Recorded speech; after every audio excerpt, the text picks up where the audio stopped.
రాజకీయం అంటేనే వర్గపోరు ఉంటుంది. ఇది నా ఇలాకా, ఈడ నాదే సాగాలే, నేను చెప్పిందే జరగాలి, నేను చెప్పినట్టు అందరూ వినాలే అని అనుకుంటుంటారు పెద్ద పెద్ద లీడర్లు. నేనంటే నేనే అన్నట్టు ఒకళ్ళ మీద ఒకళ్ళు కారాలు మిరియాలు నూరుకుంటారు, ఒకళ్ళ మీద ఒకళ్ళు కాళ్ళు దూకుంటారు ఎదురు పడితే. కంసే కం తాడిపత్రి రాజకీయాలు కూడా అటనే నడుస్తున్నాయి. కాకపోతే అన్ని దిక్కుల కంటే ఎక్కువ ఉంటుంది ఆడ జవడం. ఓ రోజు జేసీ ప్రభాకర్ రెడ్డి వర్గం, ఇంకో రోజు కేతిరెడ్డి పెద్దారెడ్డి వర్గం. అనంతపురం జిల్లా తాడిపత్రిలో పెద్ద యుద్ధమే నడిచింది ఇవాళ. అటు ఆయన అనుచరులు, ఇటు ఈయన అభిమానులు. అటు ఆళ్ళను ఆగబట్టలేక, ఇటు ఈళ్ళను కావలి గాయలేక నడిమిట్ల పోలీసోళ్ళు పొట్టు లొల్లి నడిచింది తాడిపత్రిలా. ఏపీలో కొత్త సర్కారు వచ్చిన కాంచి పెద్దారెడ్డిని అలా సొంతూరుకు రానియట్లేదు, ఇంట్లోకి ఓనియట్లేదు అని పెద్దారెడ్డి సార్ కోర్టుకు పోతే పోలీసులే దగ్గరుండి ఊళ్ళకి తీసుకుపోవాలి, ఎవరన్నా అడ్డం తిరిగితే పోలీసు బలగాలు ముంగటు ఉండాలని కుర్తూ ఆంధ్ర పెద్ద కోర్టే తీర్పు చెప్పింది. అట్లియాల అనంతపురం జిల్లాలో తిమ్మంపల్లికెంచి తాడిపత్రిలో ఉన్న ఆయన సొంత ఇంటికి పోయేందుకు పెద్దారెడ్డి సార్ తయారై వస్తుంటే పోలిమేరలో అడ్డం తిరిగిరు పోలీసోళ్ళు.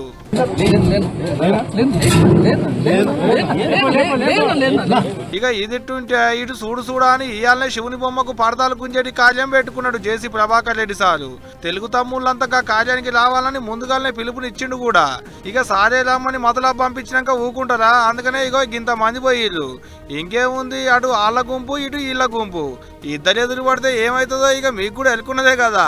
ఇయాల కాదు మళ్ళీ నాడు పరదాలు గుంజుకునేటి కార్యం పెట్టుకోలేని ముందుగానే నోటీసులు ఇచ్చేందుకు పోయి ఇల్లాట కూడా జేసీ ప్రభాకర్ సార్ ఇంటికి పోలీసోళ్ళు. అయినా ఈయనలేదాట. ఇటు పెద్దారెడ్డి సార్ తానికి పోయి ఒక్కనాడు ఆగమని అడిగితే కాగితం మీద రాసి అని అడిగిండాట. ఇద్దరు ఇంటలేదు, ఎవరి మంక అలదే అయింది. ఇక చేసేదేం లేక ఇగో ఇట్లా ఇద్దరికి కావాలి కాసేటి కార్యం పెట్టుకురు అన్నట్టు పోలీసు సార్లు. ఇద్దరొక్క కాడ ఎదురు పడితే వాళ్ళకి వీళ్ళకి ఏం గొడవ అవుతుందోనని వాళ్ళ బాధ వాళ్ళదే. మరి ఇవన్నిట్ అవుతుంటే రానిచ్చే ముచ్చటే లేదు, తాడిపత్రిలో అడుగు పెట్టనిచ్చే ప్రసక్తే లేదని తెలుగు తమ్ముళ్ళు కాలు దుమ్ముతున్నారు పెద్దారెడ్డి మీదకి. అటు వాళ్ళ నాపలేక, ఇటు వీళ్ళ నాగబట్టలేక నడిమిట్ల పోలీసులు నెత్తి పట్టుకునేటి కథ అయింది. అయితే ఇద్దరు నడుమ పంచాది ఇప్పటి సంది కాదుల్లో.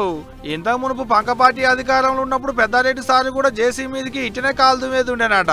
ఆయన ఇంట్లోకే పోయి తొడగొట్టి వచ్చిండట కూడా. అప్పుడు వాళ్ళు ఇప్పుడు వీళ్ళు అన్నట్టు. మళ్ళీ ఇద్దరు నడుమున్న పంచాయతీ ఎప్పుడు వస్తుందో, వాళ్ళ పంచాయతీ ఎప్పుడు చల్లారుతుందో గానీ ఇద్దరు నాగబట్టలేక నడిమిట్ల పోలీసు వాళ్ళకు నెత్తి నొప్పి మోపైంది పోండ్రి.